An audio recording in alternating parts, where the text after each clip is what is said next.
Good evening, friends, fiends, and night owl supremes. Welcome to A Bit Late. I hope you're in the mood for a short fairy story tonight because that's what we've got. And I'm not gonna lie, I kind of picked it because the name, the turnip, was just so simple and so blunt that I was rather intrigued. Who knows what we'll find out tonight? But I hope you're doing okay, and if you're not, let's get okay now. So grab a blanket, animal familiars, tea, cocoa, whatever you need, some candles too, and let's journey in together into Once Upon a Time, the Turnip. And I'll try not to laugh. There were two brothers who were both soldiers. The one was rich and the other poor. The poor man thought he would try to better himself, so pulling off his red coat, he became a gardener and dug his ground well and sowed turnips, and then sold them on all the islands and villages in Animal Crossing. When the seed came up, there was one plant bigger than all the rest, and it kept getting larger and larger and seemed as if it would never cease growing, so that it might have been called the Prince of Turnips, for there was never such a one seen before, and never will again. At last it was so big that it filled a cart, and 2 oxen could hardly draw it, and the gardener knew not what in the world to do with it, nor whether it would be a blessing or a curse to him. One day he said to himself, "What shall I do with it? If I sell it, it will bring no more than another, and for eating the little turnips are better than this. The best thing perhaps is to carry it and give it to the king as a mark of respect." There's no fair to enter it in for a prize, I'm assuming. Then he yoked his oxen and drew the turnip into the court and gave it to the king.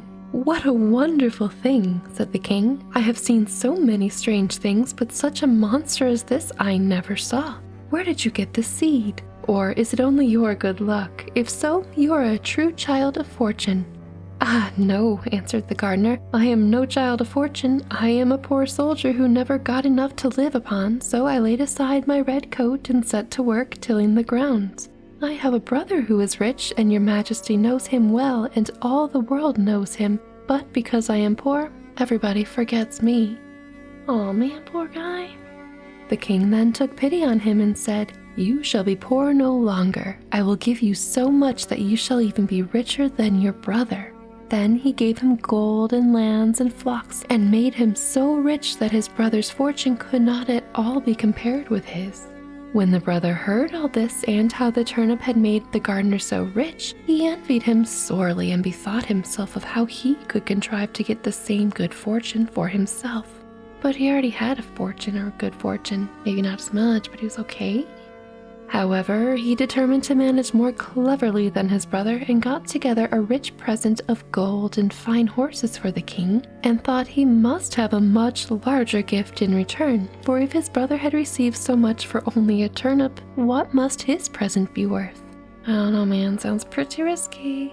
The king took the gift very graciously and said that he knew not what to give in return more valuable and wonderful than the great turnip.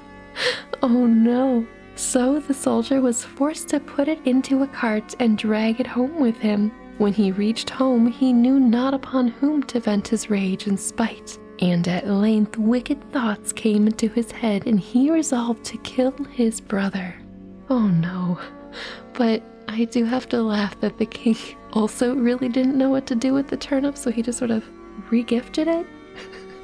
Oh, that's terrible. That is so terrible. You can't even eat this thing. It's too big. Oh no. But back to the story, where it gets a little morbid. Brother's talking about offing his own brother.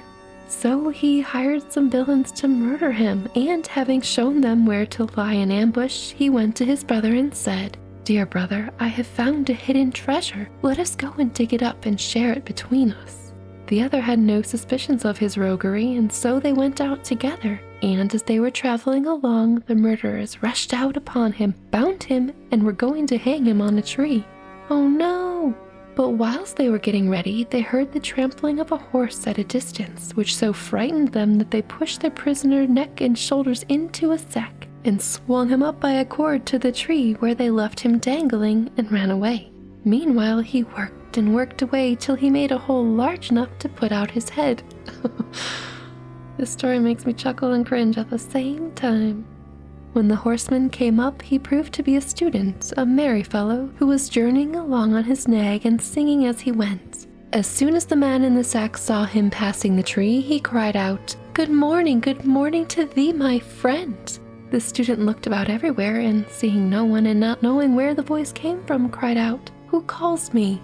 Then the man in the tree answered, "Lift up thine eyes, for behold, here I sit in the sack of wisdom. Here have I, in a short time, learned great and wondrous things."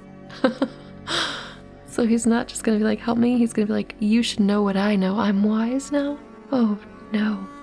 Compared to this seat, all the learning of schools is as empty air. A little longer, and I shall know all that man can know, and shall come forth wiser than the wisest of mankind. Here I discern the signs and motions of the heavens and stars, and the laws that control the winds. Did he sit upside down? Is he a little loopy? The number of the sands on the seashore, the healing of the sick, the virtues of all simples, of birds and of precious stones. Wow, that's a little much. Wert thou but once here, my friend, thou wouldst feel and own the power of knowledge. Definitely probably had a little bit too much blood rush into his head here. The student listened to all this and wondered much. At last he said, "Blessed be the day and hour when I found you. Cannot you contrive to let me into the sack for a little while?" Then the other answered, as if very unwillingly, "A little space I may allow thee to sit here, if thou wilt reward me well and entreat me kindly, but thou must tarry yet an hour below, till I have learnt some little matters that are as yet unknown to me." So the student sat himself down and waited a while, but the time hung heavy upon him, and he begged earnestly that he might ascend forthwith, for his thirst for knowledge was great. Then the other pretended to give way and said, "Thou must let the sack of wisdom descend by untying yonder cord, and then thou shalt enter."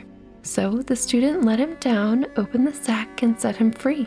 "Now then," he cried, "let me ascend quickly," as he began to put himself into the sack heels first. "Wait a while," said the gardener, "that is not the way."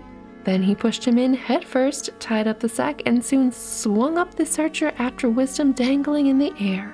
"How is it with thee, friend?" he said. "Dost thou not feel that wisdom comes unto thee? Rest there in peace, thou art a wiser man than thou wert." So saying, he trotted off on the student's nag and left the poor fellow to gather wisdom till somebody should come and let him down. The end? Ooh, wow, that one took a unexpected turn and twist, and I don't like Turnip Guy anymore, like at all. Also, what happened to his brother? What happened to the bandits who were supposed to jump him? What happened to the turnip, most importantly? Is it just sitting on someone's kitchen table rotting? Oh man, this story, I told you it was weird and short, and it's about turnips. Kind of, but what are some of your thoughts? Have you heard a story like this before, and is there more? That's what I would like to know. It seems like it just sort of ended. But I guess the takeaway is, if someone's trying to sell you wisdom, just find it yourself. Just keep on going. Don't let them switch places with you. But yeah, this story had a touch of the grimness of Grimm with the murdering brother and whatnot. It had some magical elements, like a huge turnip that would probably win first prize in any competition. And mean-spirited people.